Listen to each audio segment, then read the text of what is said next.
and we should be live. Hey everybody, welcome to Sweetcast. It looks like we've got 10 people so far watching. Hopefully this will build up steam really quickly. And I've got to turn off. See, I'm watching the stream as I go.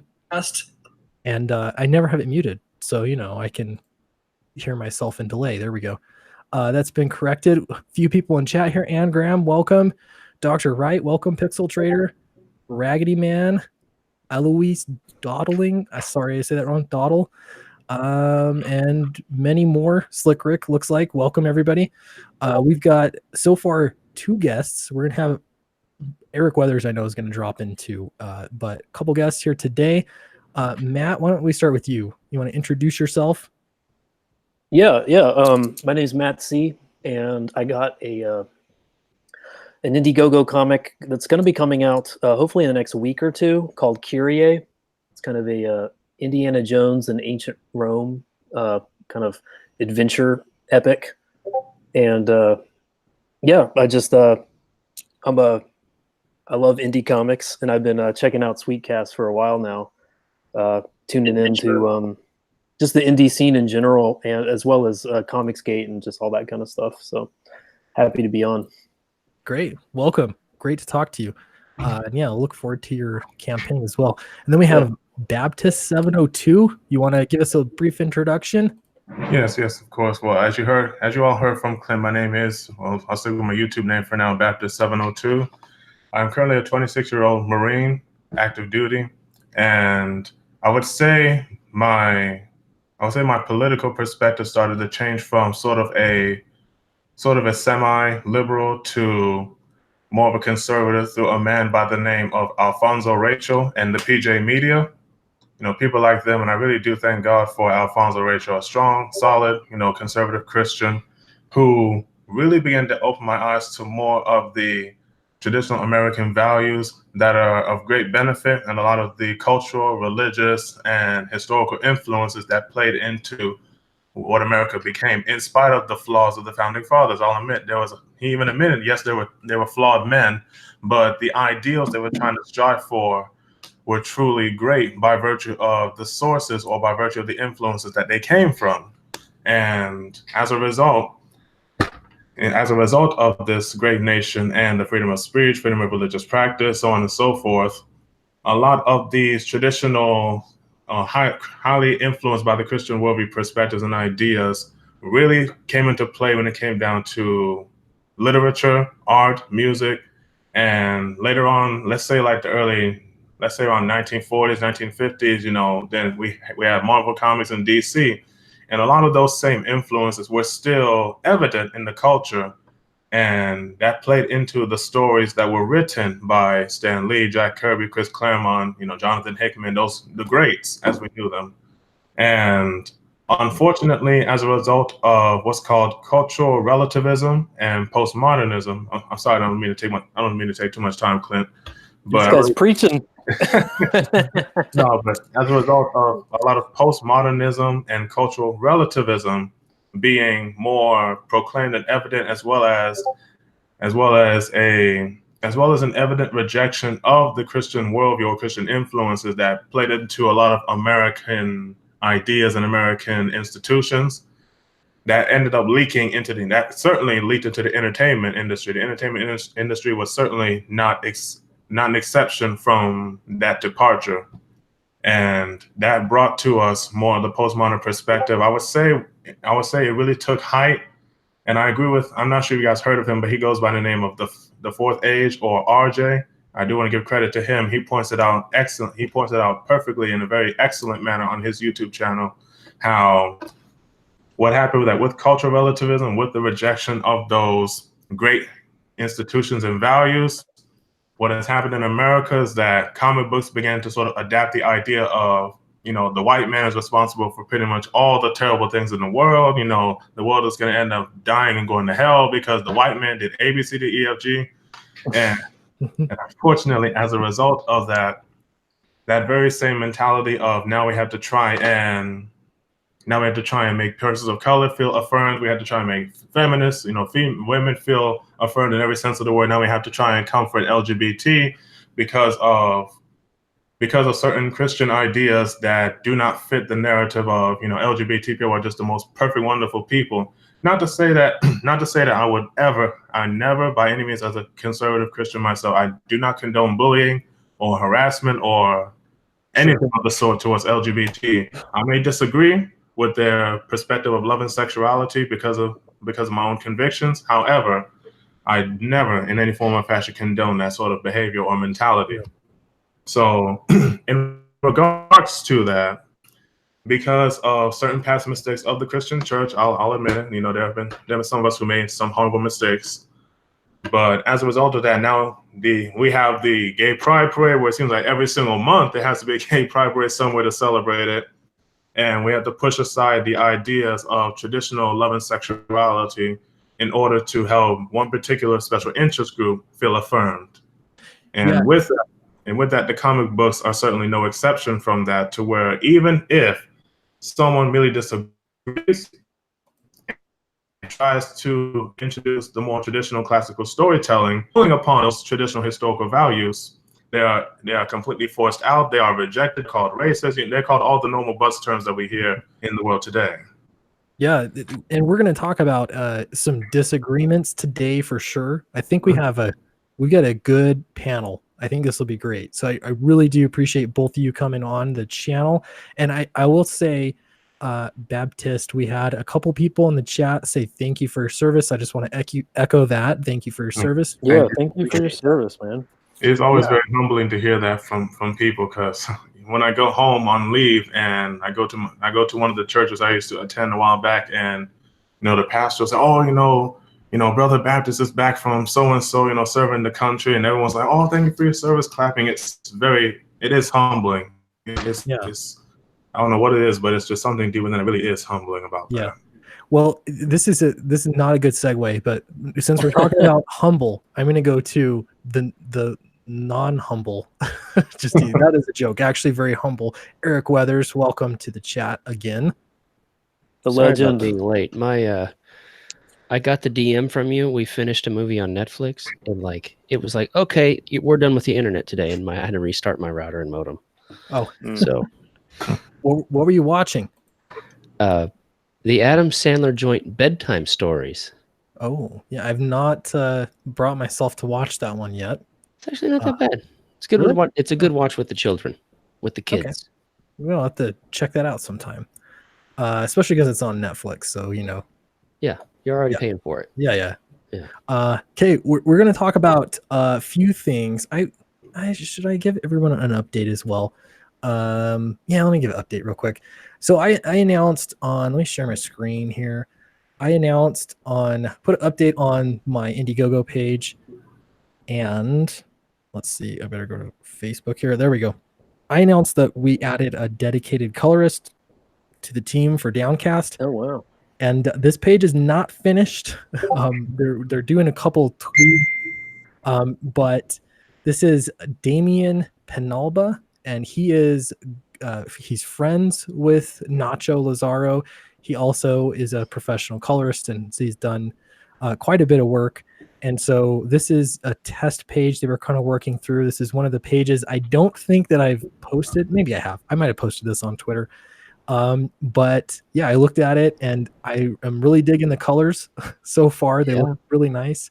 Something I liked about Nacho's colors a lot were the textures, and this carried over big time. And he also has a way, I don't know how he does this, but he makes it look, I don't know if you can see it very well, but it kind of looks like it's glowy. He does a good job with color selection. So this is not finished yet, but I did want to give everyone an update. This is it's a lot richer. It's nice. Yeah, very rich colors. And so it frees Ignacio up to just focus on the inks, which makes him less rushed, but also able to work faster. And then, dedicated colorist, it's really good. So it will look a little different, just because having colors look exactly the same, two colorists isn't always easy or smart. So this is so far the way it's going to look, and I should have a few pages, and I will post those completed color pages for everyone to see. Hey, Clint, is it okay to Can you zoom in at all on that? Some people in the chat are asking if you can zoom in more. I don't know if you can. Don't give the people what they want. Those colors are very nice, though. It's a very Don't nice listen to color. the chat. I'm gonna stop sharing for a minute. And this is just opened in Facebook, so I don't want to accidentally show that makes anything sense. don't want to show. But yeah, let me paste it in Photoshop or something, and then I can zoom in. But yeah, The textures are nice, and it They are. darker shadows. They Yeah. were a little. I mean, they were nice before. I was like, oh wow, he's going with kind of like a washed out look, like which looks nice. But this is cool too. So yeah, we're not stealing. deeper. Yeah, I like it. I'm glad. I was a little nervous about here. I'm going to share the screen again. A little nervous about switching things up just because I thought people might be like, no, I was expecting one thing and it's different than from what I expected. Yeah. No, I think if you give them a better product, it's yeah, that was my they thinking. won't complain. There we go. I'm going to zoom in. That's too far. Pixely. I don't know. Hopefully y'all can see that. That's very nice. Yeah. Especially this. The other thing is like I don't know, they call this the splash pan. No, what would you call this, Eric? It's just a panel. Well, yeah, it's a panel. There are no borders, but I mean, keynote panel. It's just a panel. Panelless border or a borderless panel. Yeah. Yeah. So it just looks nice. How he did the texture out. I don't know if you guys can see that very well. Yeah, I'm actually quite happy with it. This is not a high res photo, so yeah, good stuff. So yeah, that's the update on Downcast. Exciting. Yeah, looks great. Good stuff. Thank you. Really appreciate it. Need his contact info. Just saying.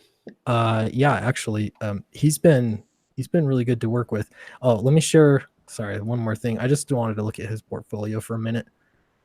So this is, Damien Penalba, and he's also from Argentina. He knows Ignacio, and that's kind of why he liked his coloring style. He's very good at coloring for mood and coloring for storytelling. Mm-hmm. And so that was kind of the thought. Here's this is like wartime, very washed out kind of stark sunlight look, which I liked. It set the mood. And then like even indoor, this is I think from the same book, nighttime kind of thing. You get the idea. He does a good job coloring for mood, coloring for storytelling. And then he worked on, he's got colors in here from Coronary, which was a successful crowdfunded comic that he did. And even just the lights. I don't know if everybody can see that very well. Very nice. Yeah, some nice lighting stuff. And he kind of like Elizabeth Breitweiser kind of mood tonal stuff. That's high praise. Like warms and cools. Yeah. Really good stuff. Yeah, I love Elizabeth Breitweiser's colors. So yeah, I'm really, really impressed with him. We looked at a few different colorists, and this was one that Ignacio highly recommended. And so, yeah, the fact that he liked his style, they understood each other's style and where they were going. And then he's also just a great colorist all around. So we thought, let's do it. It makes more sense. We want the best product we can make and try to be timely with it. So that was the goal. Let's check in on the chat real quick. Oz Art Creations. Good day, sweet cheeks. Sweet cast. Hello to you too. I will not consider that sexual harassment. Anagram. Zoom in on the page. Okay, we did that. Full bleed. Yeah, you're right. All right, cool. All right, we're all caught up now. All right, so the topic of the day. This is what not everybody. This is a lot of people have been talking about on Twitter, and that is unionizing comics. I think it's a terrible idea, and I've got a few reasons why I think it's a terrible idea. Unionizing comics, what's that? Let me give you some context here, okay? So this happened, I think the crux of the problem started when Oni Press, I always say that wrong. I forget which one. It's Oni, I think. Oni, thank you. Oni Press and Lion Forge came together as one company, and then immediately after they merged, some people lost their jobs, and those people took to Twitter and they were complaining about unionizing comics. and that was going to solve their problems. I have a few issues with that, being that I don't think a union would have done anything to stop those layoffs, because unions don't make sales happen. But there are probably a few other reasons. Well, I'm curious. This is kind of throwing you on the spot a little bit. Do you think, we'll throw this out to the chat too, do you think that unionizing comics could work, or is it just a terrible idea? What are your thoughts? How do you unionize freelancers? Ding ding. That's a good question. Now you're a freelancer. How does freelance work for you, Eric? It's work for hire. It is, hey, I need you to letter my book. What's your rate? That sounds great. I'll pay you for that. And if the campaign goes well, here's a little extra. And that's about it. You get in, you do your job, and you move on to the next one. You do have to pay your dues in comics, but it's a lot different than what you do with a union. You're not paying your check, literally paying dues. Yeah. Essentially saying that being more sort of doing Robot. You roboted out a little bit. Let's see. I don't know. Is this better? That's better. Yeah. Okay, maybe I just need to get closer. But Eric, you're pretty much saying that doing commissions is a lot better as opposed to being part of a union, as it were? Well, I didn't say it was better. I just answered Clint's question about how it works currently. Okay. So if you worked, let's say, there's relatively few companies that are actually hiring. Well, even then, Marvel and DC technically are hiring freelancers, correct? They're not actually paid employees that are doing the art. Yeah. So there's still, even if you sign an agreement, I know I've heard Ethan Van Sciver say this before, even if you sign an exclusivity agreement in comics, you're still working for yourself. They're a client of yours. So it doesn't make a whole lot of sense to unionize. Matt, what do you think? I know that's just the topic we're going with, but any thoughts? Yeah. Well, my first thought, I guess the assumption that all these people have is that they're going to become full-time employees. And I guess because there's comic books on the shelves every week, that they think that there's going to be reliable long-term jobs for everyone. And I don't know, I guess, like, simply put, as far as I think of unionizing, that typically requires, you can guarantee a few people jobs and you can get them higher pay and healthcare, but a lot of people are still going to have to get fired. There's going to be more reductions in the amount of labor availability. There's going to be a high labor availability. It's just only a few people are going to be hired for that. So they're going to reduce the amount of jobs available to protect the few that are left. So when people talk about unionizing to protect a dwindling market, I typically think, they're not thinking about their friends. They're thinking about how can I don't know, if I can get a stable job and a few more people get thrown under the bus, I'm fine with that. That's kind of what unionization means to me. So that's harsh truths, but that's kind of how I see it. Yeah. Well, in regards to Marvel Comics dying, they can't really blame anyone but themselves for that. Marvel and DC and those other comic book industries can't really blame anyone but themselves. When you try and cater to special interest groups rather than the general audience based with classical elements of storytelling, that's what you get. Mm-hmm. Yeah. Well, that's the whole time they've been. Oh, go ahead. That's all they've been doing, though, is blaming anybody but themselves. Mm-hmm. Right. Yeah, I think you hit on the head. It comes down to sales. I saw somebody post something on Twitter earlier today about basically it doesn't matter quite as much about how well you draw. You guys see the ghost in the background again? Oh, I was really about to That's my wife not wanting to be on camera. Can understand that. Yeah. So it's drawing well, writing well, coloring well, all those kinds of stuff are great, lettering well. But if you can't sell books, you can't make money. That's what it comes down to. That's just reality. So if you're selling books, you are worth more money to a comic book publisher. and in turn, really, you're worth more money to consumers. That's what it comes down to. So it's kind of interesting when I think about it, how much of, even though comics feels like this really established old industry that's really tight knit, and under some tight control, it's actually kind of the more like the Wild West, because there are so many freelancers. It's I don't know, when you look into it, very different, I think, than where unions are usually. Yeah, it's not a I mean, the harsh reality is that comics is not a necessary industry.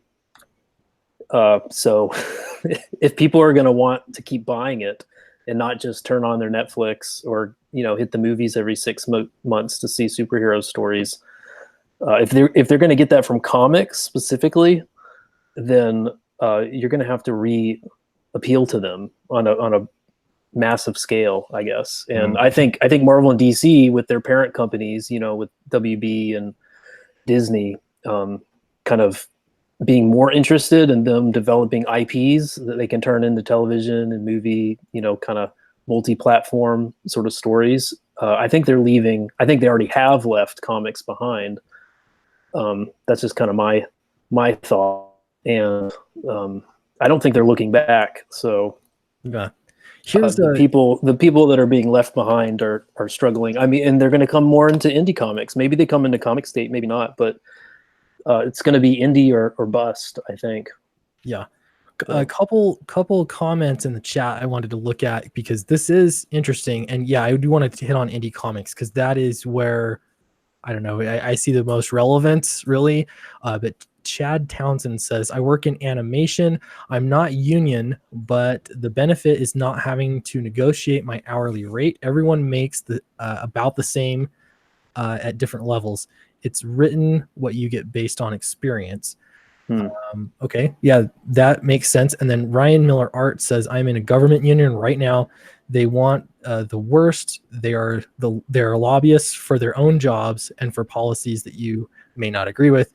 Yeah, and this one thing I think about with unions, I'm pretty against unions. There's a spoiler alert, but like in history, I think there have been times where I think you could make a good case for a union making sense, and that would be for like physically dangerous jobs where people are being exploited. I can sympathize with that, I think, a little bit more. When it comes to comics, I feel like that's even more of a stretch. And if you're more hardcore anti-union, you're probably going to even disagree with me there. I don't know. Yeah, thoughts so far on any of those comments from the chat? Well, I think the thing that stood out to me is trying to find it here. It said something about hourly wages. From Chad Townsend. Yeah, I work in animation. You work in animation's a different beast. Yeah, because we don't log hours. I don't punch in and say, okay, I lettered this book for 8 hours today. That's 8 hours of work. I don't know of anybody in the industry that, I mean, they may break it down by, okay, I made this much an hour, but I don't think they would bill it that way, because one page could take you a day. Another page could take you a week. I mean, I remember Mike Miller talking about, he had that double page spread. I think it was his double page spread. It took him like 2 weeks to get through it. Wow. So I could be exaggerating a little bit. It was something long time. It was a few days at least. So, and some artists are really fast and some are slow, and it's all just, you get your page done and you get paid for your page. Or, as Ethan has said, and you get the book rate once you are exclusive and you're making so much money for the company. But yeah. Now, I do think that there is something to be said for not getting taken advantage of. And this is kind of transitioning into indie comics, though. I don't know. It might happen with Marvel and DC, perhaps. But if you're working for peanuts to do art, that's no fun. That can suck.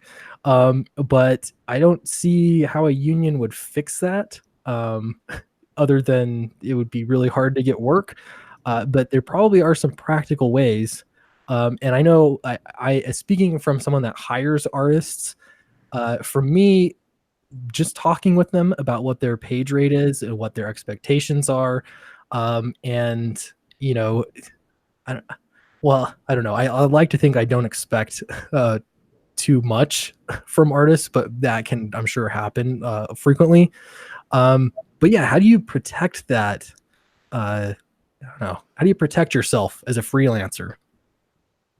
Well, I would assume you probably cannot, because we're not dealing with, how to put this in words, when it comes down to the comic book industry, it's more of entertainment as opposed to working in a factory. Like I think you pointed out earlier, Clint, this is not like working in a factory or working in something that regards to like hard, strenuous manual labor, as we would know it, like getting down and dirty. This is entertainment. It's like your work actually has to appeal to the larger audience. Mm-hmm. And if it doesn't, then it's like, okay, what good really are you to the company if you're selling comics, or if you're writing comics that don't exactly appeal to people, that's not drawing in a substantial audience, as it were. Mm-hmm. So that's why I feel like the unionizing of comics is really going to, I would say, it's going to create more problems than solutions. It's not going to be the entertainment environment that it should be. It's not going to be based off of what particular skills do you actually bring to the table to keep the company or keep the comic book or keep the series going. Mm. Yeah.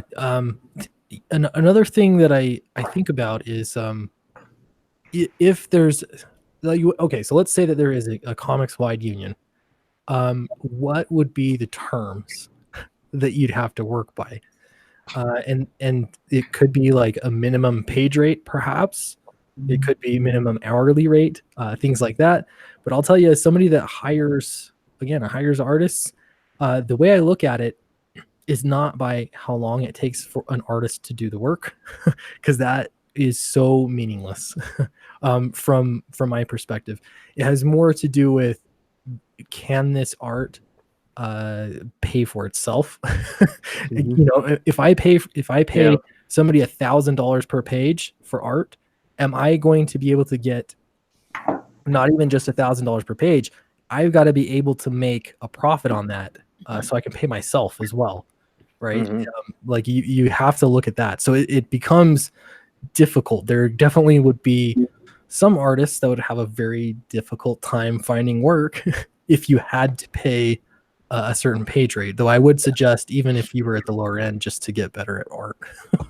Well, there's a lot that plays into that. One, you're reminding me of a few years ago. I was in a looking for work forum for comic book artists, as I was looking for work at the time, and somebody in there was like very seriously asking for $1,000 a page, and his argument was that we're paid too little.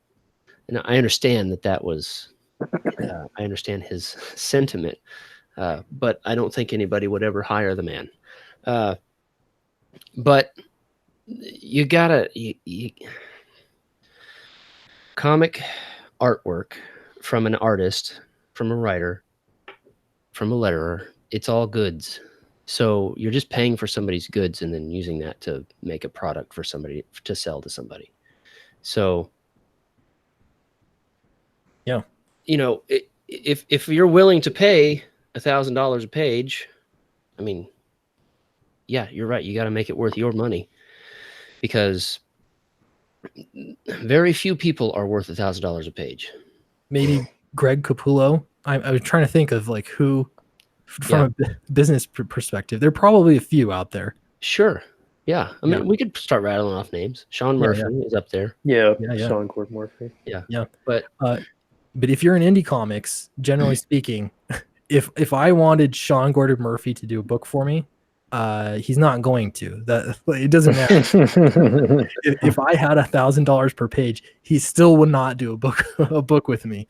Yeah. So yeah, it kind of finding a creative team. Yeah, all of this is factored in. And then I have who was it in the chat? I saw someone say, I don't want a page rate, I want a percentage. 3D Zach, I personally don't want a page rate, I want a stake in the game. The better I do, the more sales that I bring, the more money I make. That's a good idea. depends on the project for Depends sure. on the project, yeah. Yeah, I mean, you could do quite well. You could also Yeah. make That's a roll of the dice, I'd say. Yeah. Because if you forfeit a page rate for percentage and it goes to Indiegogo and it fails, and if you took that on and had already drawn the project and didn't get any money for it, then you wasted a whole lot of hours. Well, I wouldn't say wasted, because you did draw the whole time, so there's some benefit there, minor, but definitely,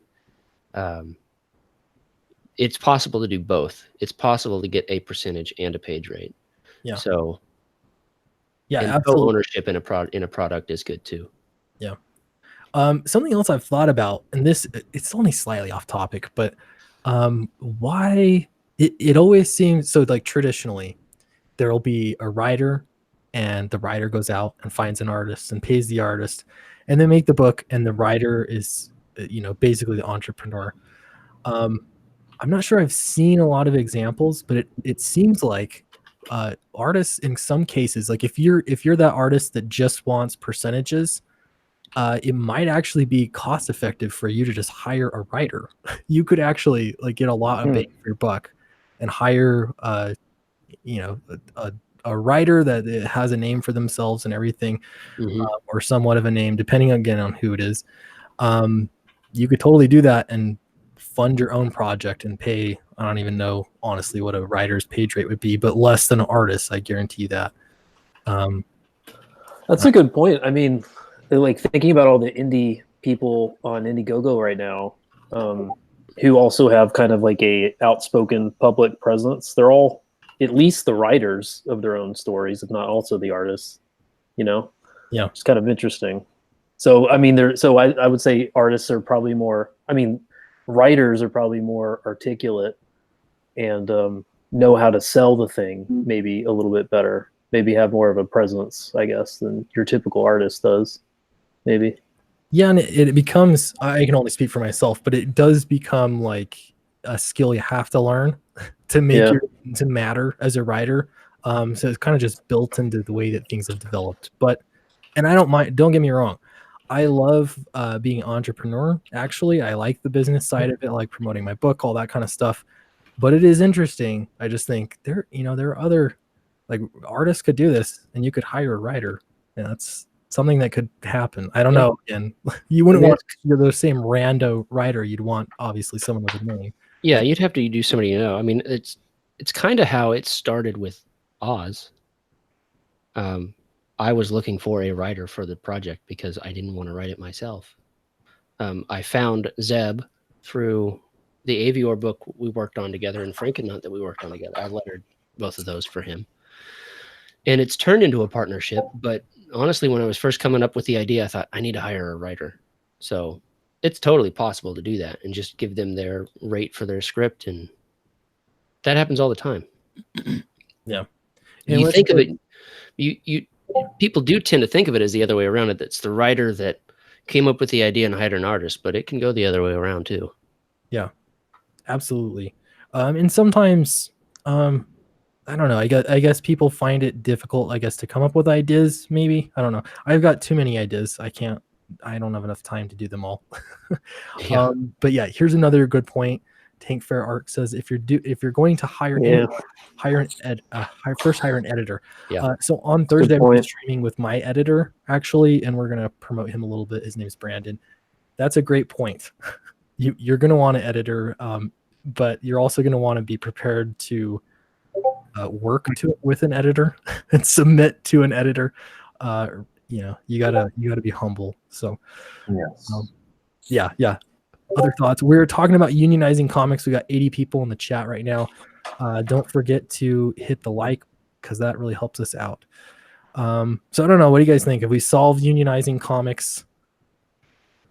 Yes. Case closed. I don't know. We did it. I know. It's a tough one, man. And I haven't actually seen great arguments laid out for this online. It has been trying to word this, like, it's just been screeching. Sorry, what's that? Just a lot of complaining and griping. Yep.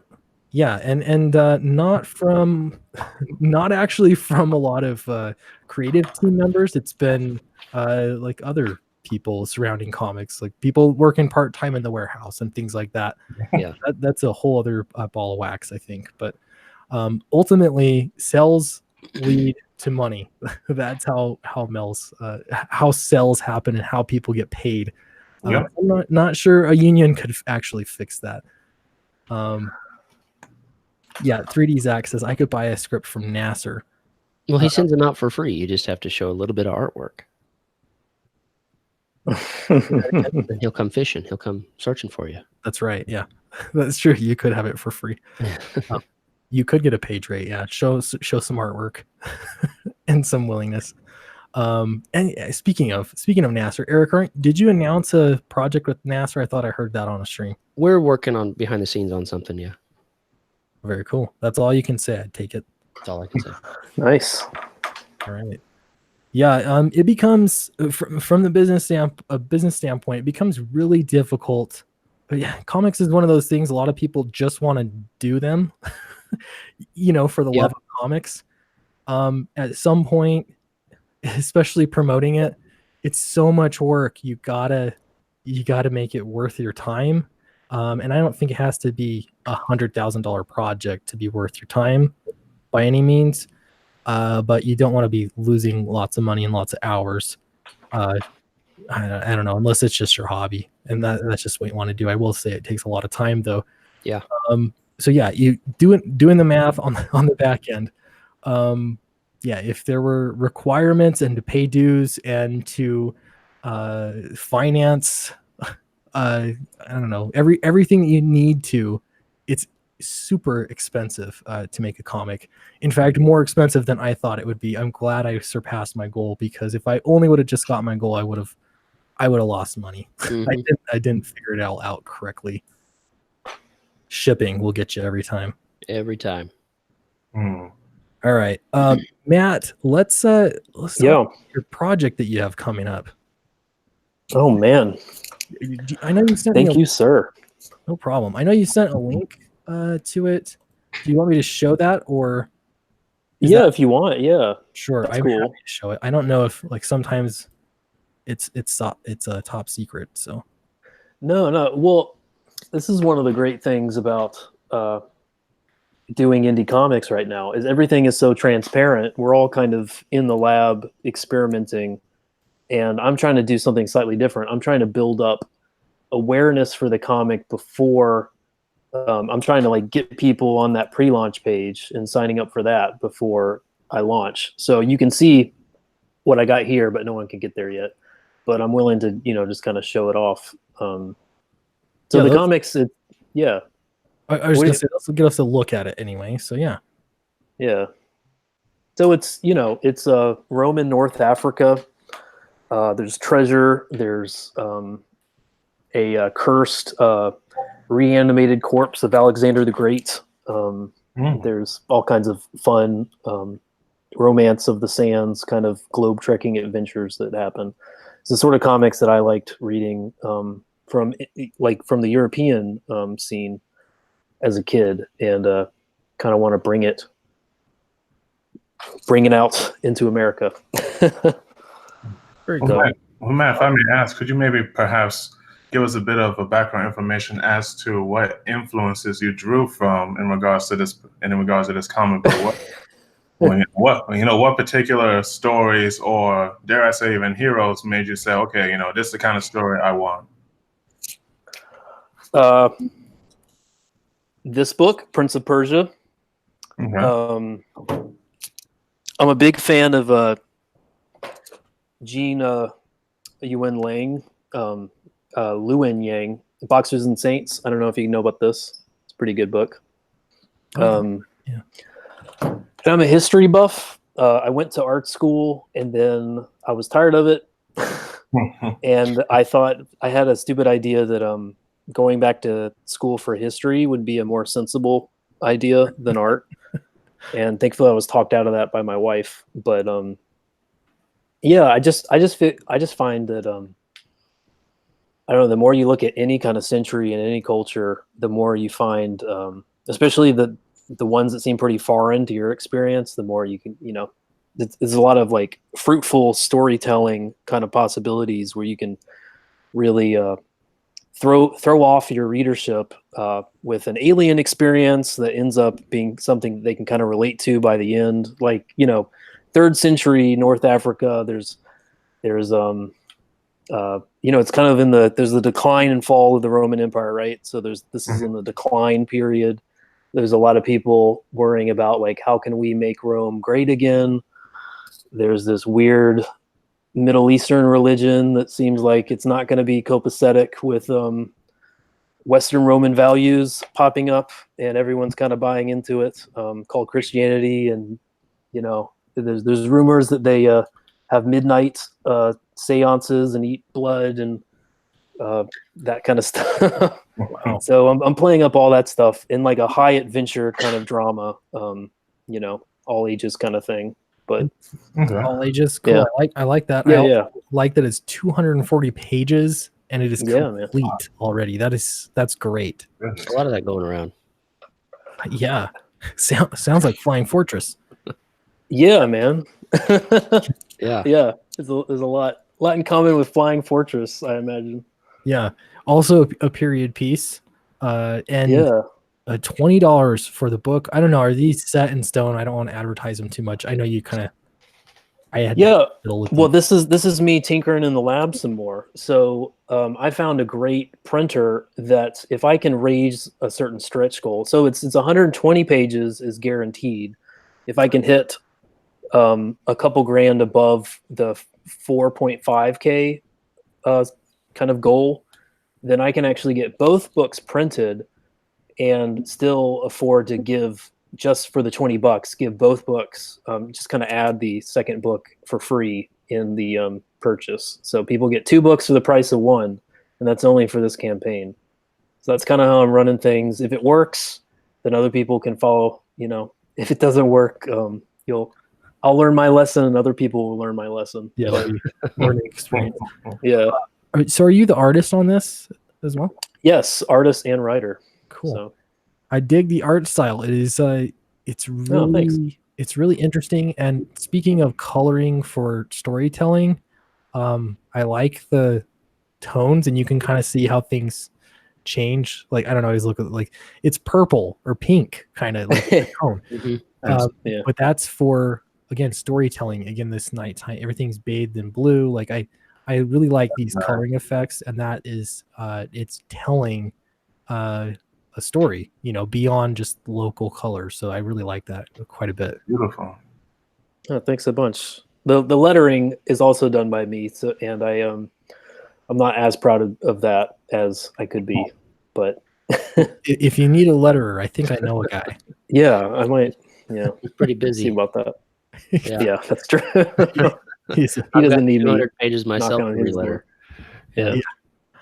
yeah, no, this project looks really cool. Do you have an exact date when this is launching?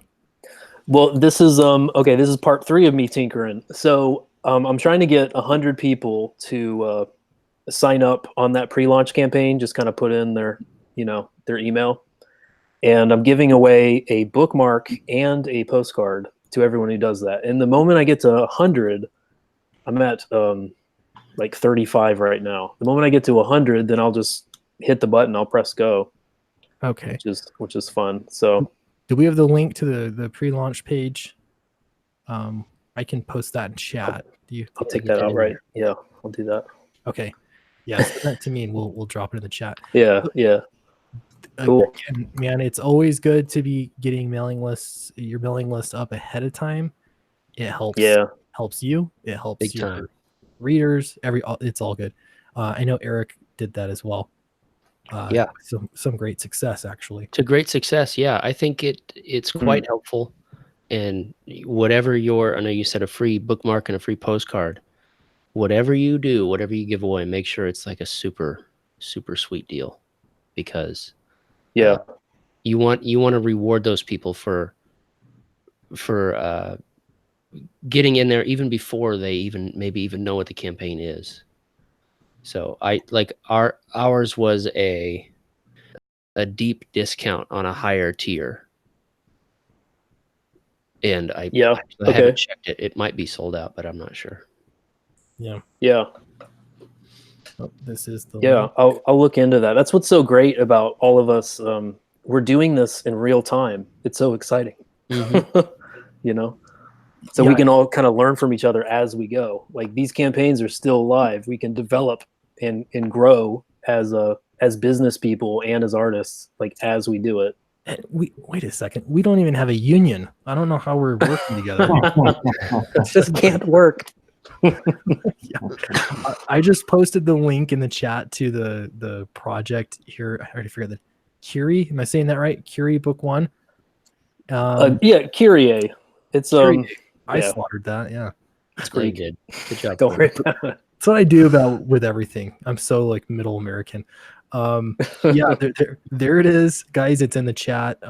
Please do check it out and join the mailing list because again, it's good for you, and it's good for creators, good for everybody.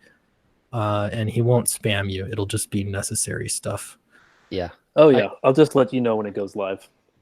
I wanted to do another email. How many did you send out, Clint? I sent one out a week before, I think it was, and then I sent 3 emails the week of. So it was like successive days, like day 1, day 2, and then day 4, I think. Okay. And then I think not I may. again. I haven't I think I touched may it. do like a week 1 recap on Thursday, because there are still some left over. Yeah. That haven't. There are still some secret perks left over. About 23. So good enough that we can maybe remind people like, hey, this is there. And I'm going to drop my referral contest on them too. So. Oh yeah. Wait, explain that real quick. I think this is a good idea. I've not seen this before. Here's innovation in action. So Indiegogo gives you a referral number. If you have an Indiegogo account and you go to an Indiegogo campaign, in the URL, after the name of the campaign, there will be a /x/ and a number. And that number is your referral ID. And anytime you send somebody that link with your number, if they click that and back that project, Indiegogo tracks it and says, Sweetcast got 1 referral for your book, or 2 referrals, or so on and so on. And it tracks in your campaign how many referrals come from whoever. So even your own link, like my own number has, 60 some referrals. So I'm getting a bunch from other sources, and some of them directly from Indiegogo with people just looking for comics. But the idea is to reward those people for referring my my campaign. So should we get into this now? Sure. Yeah. And I will say Pixel Trader is in chat too. And I checked my referrals after you told me about this. And Pixel Trader is one of my top. I imagine it's through Indiecron. Probably. But yeah, he's one of my top referrers. He's up there. I think do it. Bird or something. Yeah. So here is the graphic that I came up with. So I'm just going to give away. I'm going to give away free art. If you share your Flying Fortress link and get people to back it through your link, the top 10 people will win free artwork. If you're in the 7 to 10 range, you get an 11 by 17 penciled page from the book. Wow. Or a 9 by 12 commission of any character of your choice. Within reason, I'm not going to draw anything gross. If you're placed 4 through 6, you get an 11 by 17 inked page or an 11 by 17 commission. Same deal, it's just a larger commission. And That's an a great inked page deal. instead of a penciled page. If you're in 2nd or 3rd place, you get the inked page at 11 by 17 and an 11 by 17 character commission. And 1st place, you get both a penciled page, an ink page, and an 11 by 17 commission. So I'm just trying to incentivize people to spread the love, get the link out there, and get grandma to buy it, get your uncle to buy it, your best friend, put it on your Twitch stream, and get your Twitch followers to buy it, because it's more important for me to get more backers than it is specifically to make a certain amount of money or that, because I'm trying to build an audience, and this way, I feel like that link can spread a little bit further than just my little circle here. How many backers do you have right now? 173. 173. Cool. Yeah, there's Nice. a lot more market depth than that too. So there's definitely yeah, tons of people out there would be interested in backing this for sure. That's a good deal, man. I want art. Yeah, and you know, the more backers I get, then it'll drive cost of print down, and that'll just help out altogether with everything. Because if you can get the books cheaper, then it makes your shipping less less stingy when they look at it. Yeah. Because a 240, 250 page book is going to be a beast to send along. And right now, my plan is anything that's 11 by 17 that can't be folded, like original art, I'm going to have to ship it separately. So that's also going to eat into my shipping costs. So I need those backers. Got to get those backers. Here's Wales one. Hope I said that right. I probably didn't. He says, how about draw a Batman actually marrying Catwoman? Is that too gross? You know what? Yeah. If you get the top spot, I may just have to make that happen. Eric, if I may ask you, Eric, actually, in regards to you drawing comic books and things of that nature, what books would you say you started using, like actual drawing books in order to help you like perfect your skill, or were you just drawing at random and just taking it from there? How would you say you really start developing your skills? A bit of both. The books are there. The books are nice. They are great to learn from, but they bore me to death. So like, you know, everybody's like, learn Loomis, learn Bridgman, learn Hogarth. And that's great advice. Get the perspective books. It's all great advice. And I highly suggest you do that, but find a way to make it fun. Really, the only way that I learned how to draw comics was by making comics. I could sit and fill a sketchbook with characters all day, but until I really put pencil to paper and started drawing actual pages, I'm going to stop sharing and bring up some artwork. Give me a minute to do that. I actually got to hide something here. I'm lettering something you guys can't see. I can talk about it. I just can't show you. I'm lettering Devil Dog. The nice origin of Devil Dog by your boy Zach. So let me show you what 6 years of drawing 8 issues of a comic book will do. Yeah. This progression here. I've got some art to show too, and I this will be probably much worse than the art you're going to show. But let me get it. There was a book that I currently have that teaches how to draw, and I think it was called a Drawing Artistic Anatomy. Seems like I can pull out the book. Is it the gold from the Goldman? I think Eric Goldman, I think. Goldman. Getting it. All right, well, you're looking at that. Here's my I had to do the bubblegum black because I screwed up on it. You know you can use whiteout, right? If I had whiteout, I could. Yeah. This is nice. This was practice for sure. And hands are hard. Look at that thumb. That's terrible. Not that bad. Oh, that's all right. It's all right. It's not that bad. Come No, on. it's okay, guys. You can roast it. Yeah. It's fun, but man, again, it's one of those things you just have to put in the time. And I imagine doing a comic, that's a good way to put in the time. Yeah, it really is. I mean, I grew out in the public. Like I was like, these are the books I want to make. I'm just going to draw them because I want to make comics. And you know what? I got better at it. So let me find. Yeah. Oh, go ahead.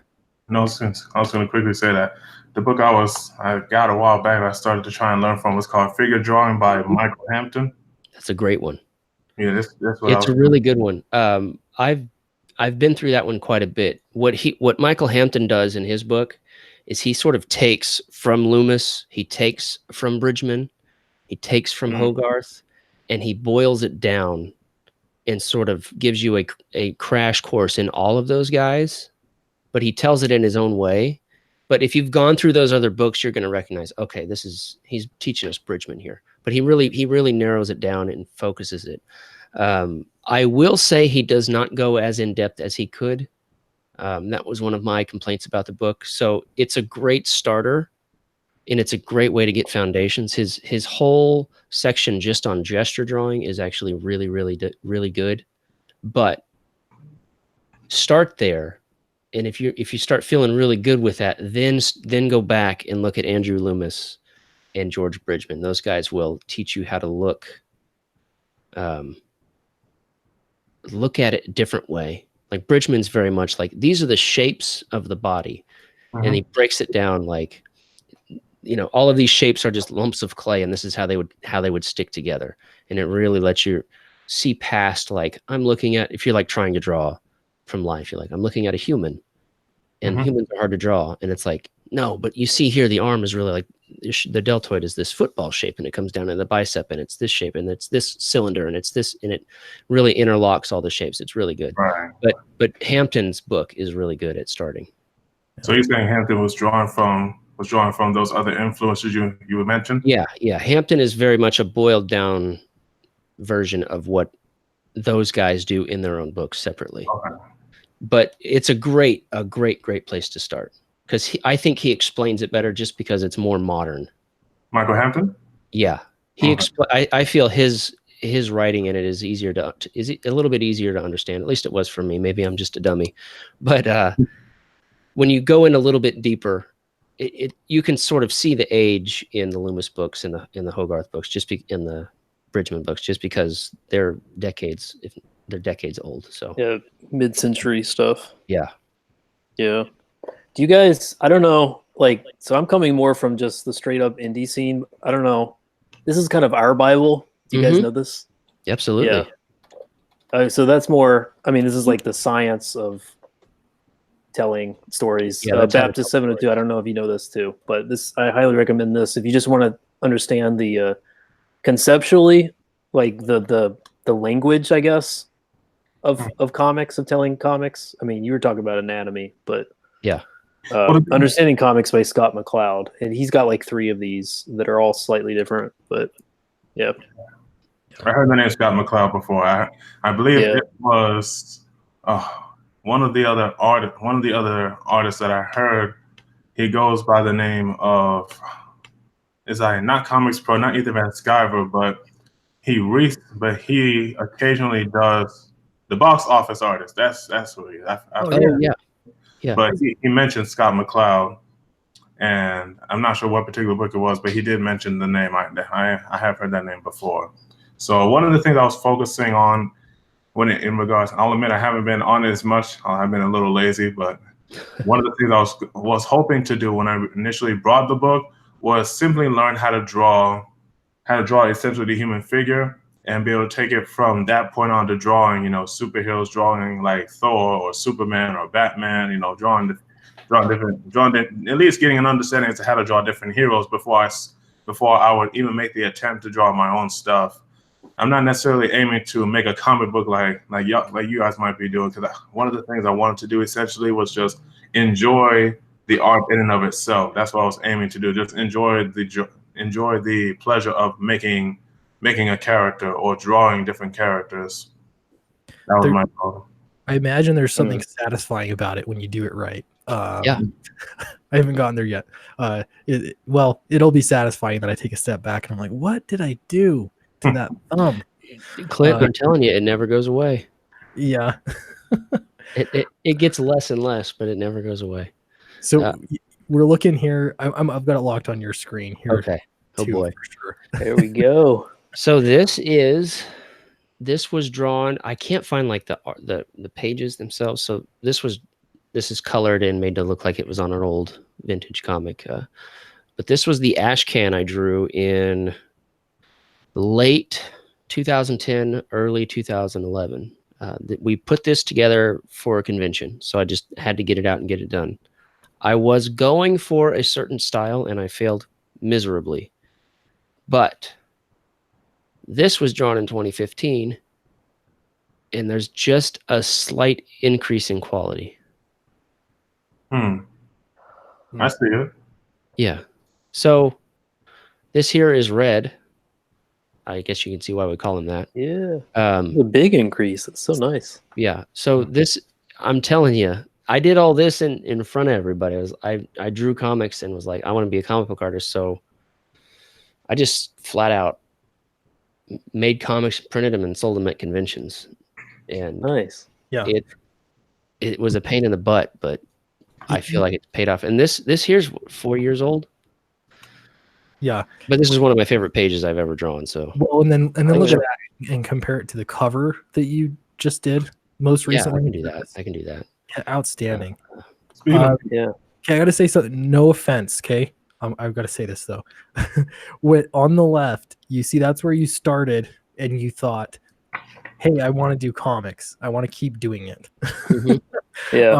You're encouraged enough to continue. Yeah. Right. That's so encouraging because and I showed that looks still miles better than my first stuff I showed you. No, that's Clint Stoker level. That's yeah. Well, no, you should see some of the earlier stuff I did. It is pretty atrocious. Yeah. See, there's the cover there, but that's the thing is, you can. I can't take credit for these colors though. That's Kyle Ritter. That's Kyle Ritter. The line art, man. Even just those lines, the original, and your pencils and inks, and yeah, it looks great. Eric, I didn't know you drew that. I was like, who did he get to do his cover? I got me. I'm the only one I can afford. I know he's lettering the thing. Come on, but yeah, I made a joke. I made a joke when I launched the campaign. I was like, "Hey, we got funded. I'm happy to announce that Eric Weathers will be lettering the book." Yeah. So, but no, I drew this. Yeah, I spent a lot. I've said this previously. I spent a lot of years wanting to be a comic book penciler, and somehow I landed as a letterer, and I'm not upset about it. I'm still going to draw. Yeah. But I mean, this is 2019 on the left versus 2015 on the right. That's and great. It's an improvement. This is encouraging. It shouldn't be discouraging, even though it should be encouraging. Yeah, I hope so. I think so. It's impressive, man. That looks good.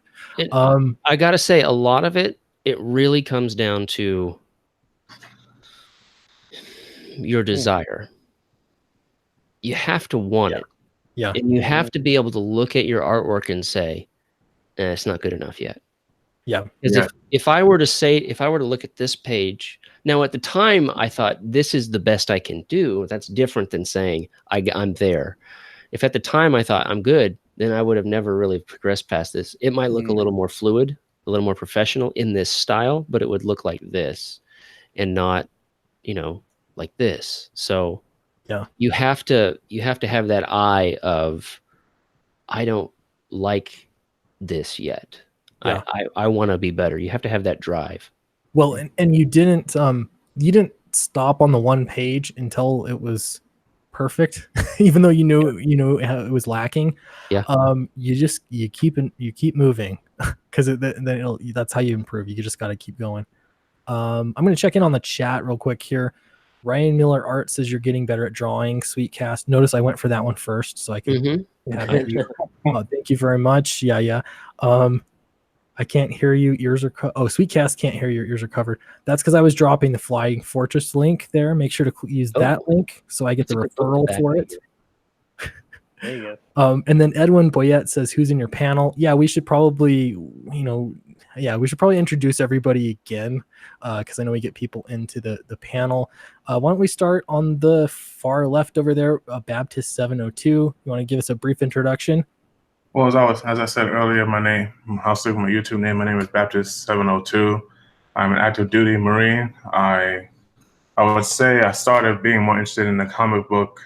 I would say more the dynamics and the different dynamics and overall in the industry of the comic book realm. I would say maybe about a year and a half, maybe 2 years ago, when I stumbled onto your boy Zach or Richard C. Meyer and Uncle Ethan and people like them who began to point out the different issues that they've noticed within the comic book realm. Then I started hearing from Geeks and Gamers, Odin's Movie Blog, hearing from Nerdrotic.com, Art in the Fourth Age, RJ, people like them, and of course even Sweetcast when he started mentioning even some of the issues he's noticed in the comic book industry.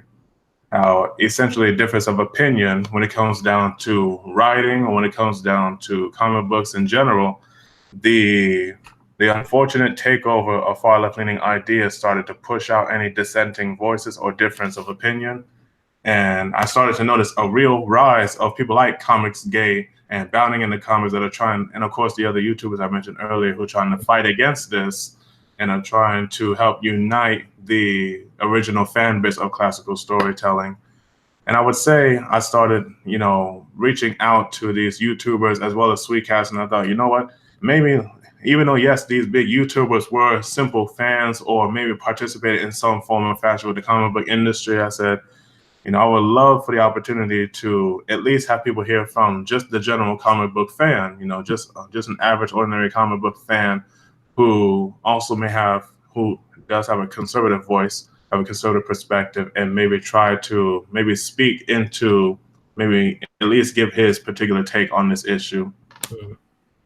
Great. Yeah, and it's been good to talk to you, for sure. Yeah. And then we have Eric Weathers. He said he dipped out, though. Are you still there, Eric? No, I just got back. Oh, just in time. Eric, everybody knows Eric. Right? Oh, that timing.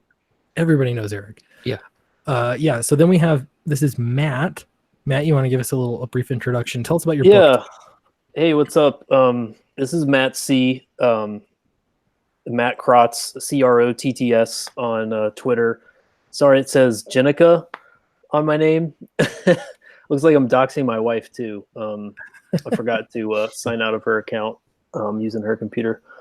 I'm an indie comic creator. I've been working on Kyrie since 2014 now, and it's been a digital comic under a number of kind of venues for those 5 years, and now I'm trying to get it printed on my own for the first time. So that's going to be launching on Indiegogo soon. So yeah, just an indie comic creator, and I'm enjoying the innovation and the energy that Comics Gate is bringing to like this new the Wild West of indie comics. I'm liking all the talent and the thoughts that are coming out of the big two, and the people that used to just invest in the traditional comics market kind of coming to the independent scene. It's been fun. So welcoming you guys and enjoying the conversations. I'm curious, with Matt and Baptist, when did you guys get into like the whole Comicsgate scene? Have you been keeping track of things for quite a while, or are you newer? I'm just curious. Well, for me, I've been, I guess it's been a couple years, honestly, but I don't think I can rightfully call myself Comicsgate in a sense, because I've never been interested in superhero stories, and I've never been a patron of local comic book stores. I've never been a issue, Wednesday new comic book day kind of guy. I've always just been buying graphic novels and things of that sort, and investing in European comics and some manga. So I always felt like I didn't really have a place. That was with up until I guess about, when was that, like late 2017, when things started shifting from reforming the traditional comics book market in America to let's go do our own thing. Let's go hit the indie scene. Let's make Indiegogo great. Or first it was Kickstarter, then Indiegogo. And let's just make comics the way we want to do them and find an audience. I mean, that's the indie. I mean, that's basically indistinguishable. I was talking to my buddy Ryan Miller about this earlier today, actually. It's indistinguishable from the ethos of independent comics to begin with. So you guys are just kind of jiving. You're speaking my language to begin with. Yeah. So that's when I started feeling like the spirit of Comicsgate, like 2.0, which is what it's become, of just like, let's just make comics. That's something I can get behind more, because it's not necessarily about superhero stuff. It's not necessarily about Marvel DC anymore. It's just about let's generate alternatives, and whether that's conservative or liberal is almost immaterial. It's just more about like, let's produce stuff that is for a wider audience, that isn't denigrating people of opposing views, and let's have a classically liberal comic scene going Yeah. on. Hey man, that's- you're welcome here. I don't think I think there's a lot of disagreements on there. I know there are a lot of guys that love the 90s comics Oh, around sure. here.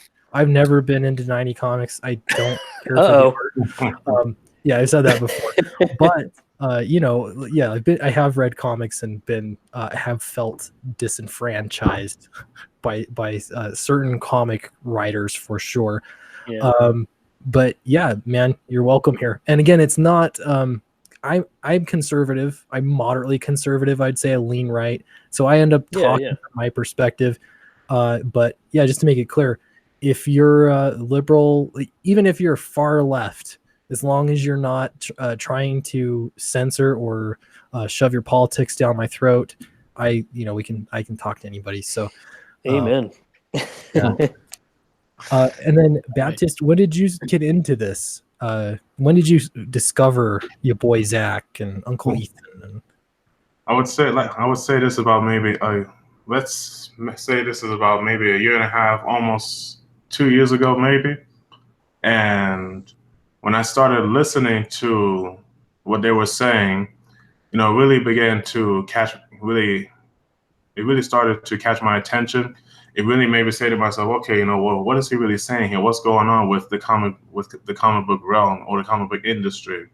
You know, why are these stories so bad? And then when it started building up in the MCU, and then Captain Marvel came out and shoehorned between Infinity War and Endgame, that's when I started. I mean, by all means, I saw elements of this, you know, stuff like that way before, but I would say it hit the all-time high when Captain Marvel came out.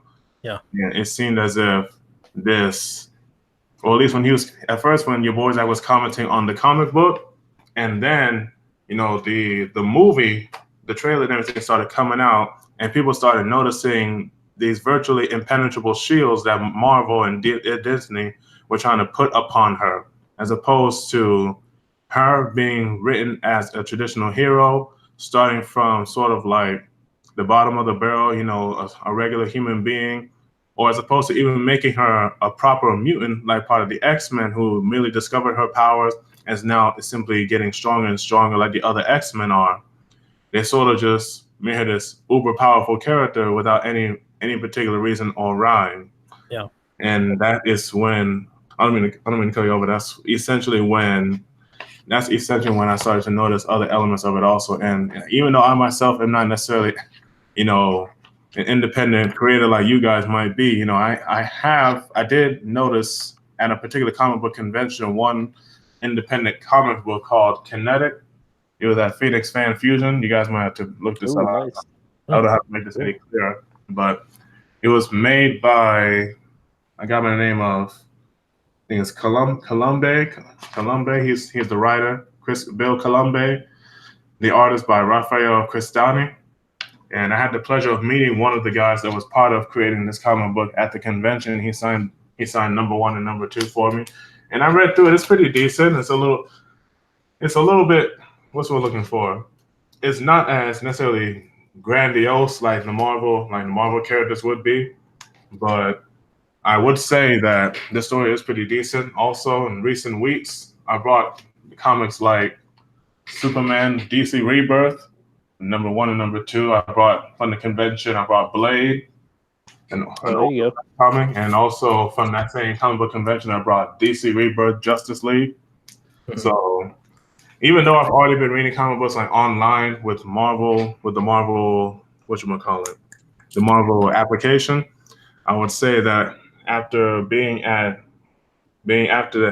went to the Phoenix Fan Fusion convention, and I picked up DC Rebirth, because I forget who it was who said it exactly, but I think it may be either Richard C. Meyer or Uncle Ethan who pointed out that DC Rebirth was trying to recover the original elements of the traditional superhero telling, like Superman and Batman and Justice League. They were essentially trying to recover those same classical elements and modernize it, but still have the same sort of episodic feels. And it did.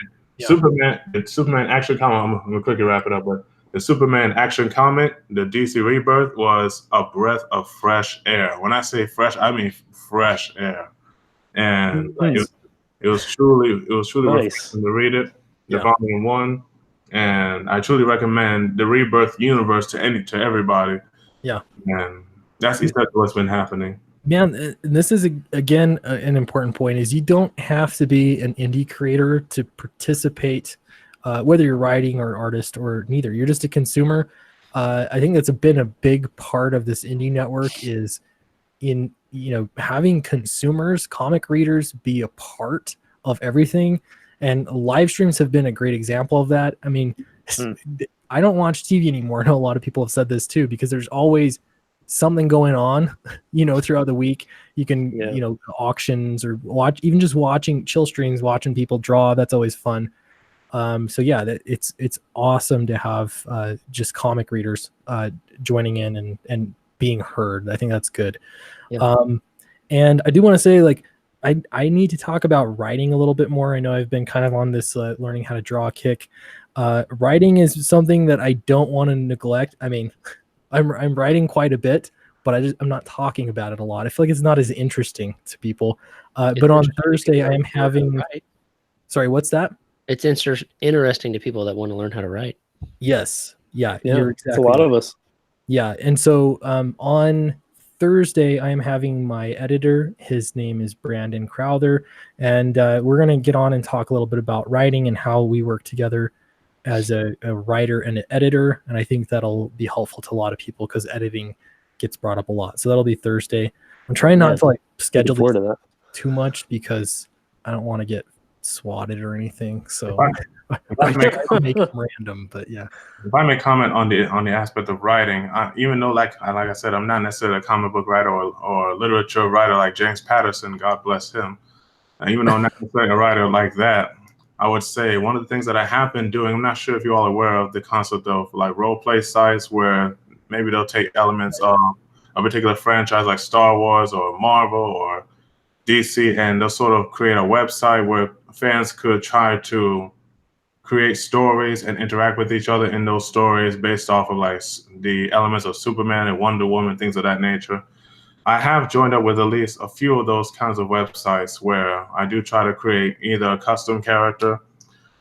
And one of the things I have been doing, like you were saying, Clint, is I have started to try and write that way, not necessarily create a short story, but indeed sort of write my own character and introduce him into those worlds and see from one particular perspective how well, let's say, for example, I write a mutant who has more the Protestant Christian perspective of life and politics.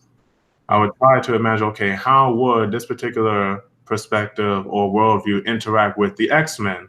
How would he, understanding that he is a mutant, take his own particular political or religious perspective and be able to interact with the X-Men as a result of that? Yeah.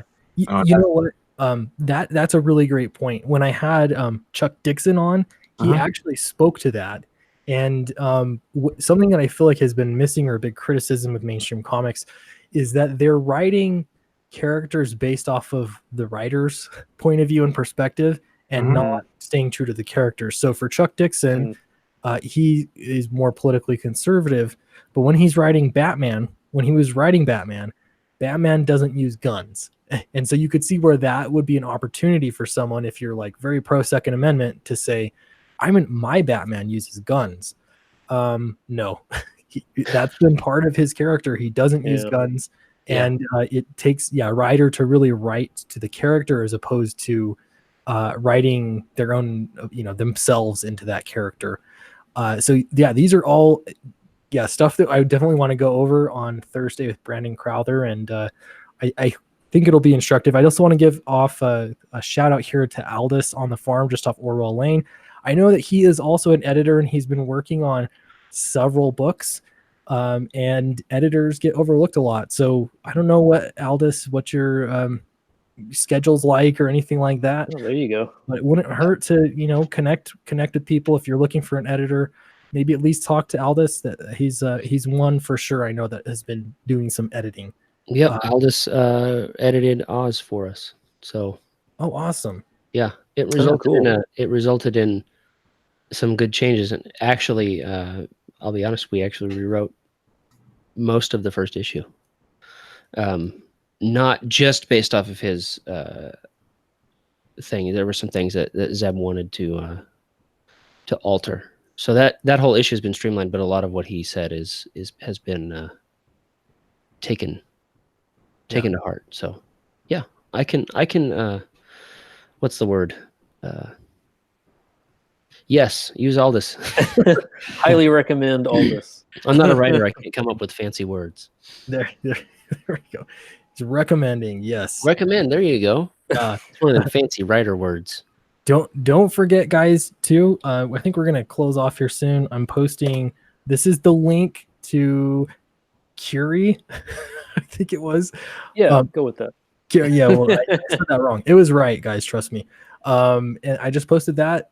Sign up for the mailing list, and then also Flying Fortress. And I would just go ahead and back that right now, but make sure you use my link because things just got real around here. Things just got real. It's a bloodbath out there. Things just got real. There is the link to Flying Fortress. That's the second one. Everybody post your own link to Flying Fortress. Yeah. There you go. Yeah, and so yeah, we've got that there. I'm gonna check out. I know a lot of people are streaming. I gotta say one last thing here. Nobody used to stream on Monday night. What's up with that? Nobody used to stream on Saturday morning, so I started doing it, and then everybody else started doing it. Now I've been doing Monday, and now everybody's doing it. So I'm just saying I might be paranoid, but whatever. The game. I'll go with it. So all right, thanks everybody, and we'll see you next time. All right.